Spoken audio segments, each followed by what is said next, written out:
Today we have a Savage Arms Bolt Action 22 LR, and I'm going to show you how to do a basic strip down of it.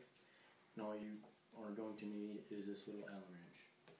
First things first, make sure the weapon is clear of any ammunition, no shells or anything in it. You just take out the magazine, flip the safety off, and you're going to dry fire it once. While holding down the trigger, you're going to slide the bolt back. It takes out the entire assembly. Now there's a little screw right here on bottom that holds the barrel and the chamber and everything to the actual frame of the gun. You're going to need to unscrew that.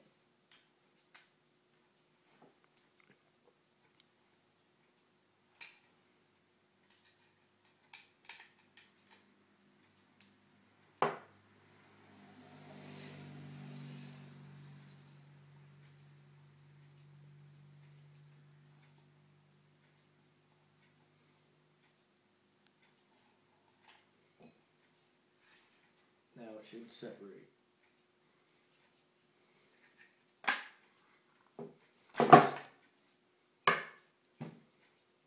There you go, it's basic field strips, just a piece of plastic. Got your firing mechanism, you got your chamber, it's pretty hollow.